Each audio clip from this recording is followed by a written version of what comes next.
À bord de son vélo cargo, Robin a entamé depuis lundi une collecte un peu spéciale. Pendant 3 semaines, il fait le tour des quartiers de Strasbourg et ses environs pour collecter des sapins en fin de vie. Ce jour-là, il a rendez-vous à Schiltigheim.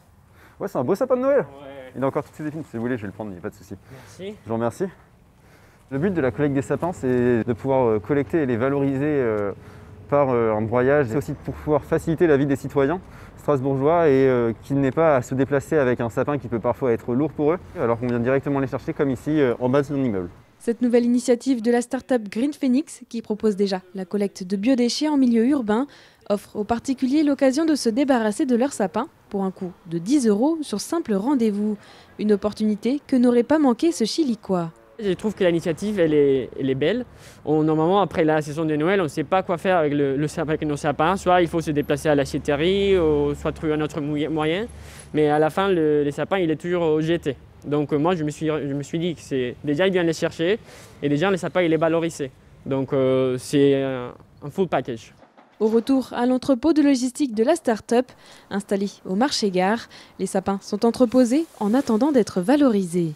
Une fois les sapins collectés, nous allons les valoriser en paillage qui pourra soit être incorporé dans notre compost pour ajouter du carbone à notre compost, ou alors transformer en paillage pour tout ce qui va être jardins familiaux ou pour nos maraîchers partenaires. Ça va empêcher du coup les mauvaises herbes, et du coup, s'il n'y aurait pas ce paillage-là, certains exploitants agricoles mettraient plutôt des pesticides afin de tuer et d'éradiquer ces mauvaises herbes. Par conséquent, ça fait une bonne action pour l'environnement et derrière c'est valorisé. Déjà, une trentaine de rendez-vous ont été pris, mais l'initiative pourrait bien se poursuivre en saison estivale avec la collecte des déchets verts des jardins. À Sélestat, le berceau du sapin de Noël, les conifères connaissent aussi une seconde vie.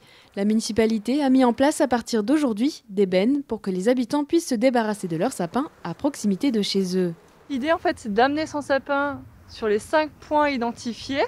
Donc on a mis des bennes bleues comme derrière moi et un grand parc à sapins en Tanzmatten. Donc en fait les gens vont amener leur sapin naturel, donc sans décoration, sans sac poubelle ou toile de jute, voilà.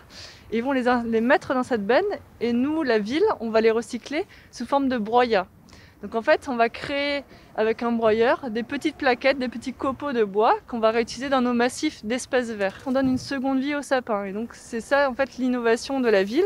On a décidé de moins brûler de sapins lors de la crémation annuelle, mais de plus les recycler et d'avoir un impact plus écologique, plus favorable à la planète. Environ 3000 sapins pourraient ainsi être valorisés cette année.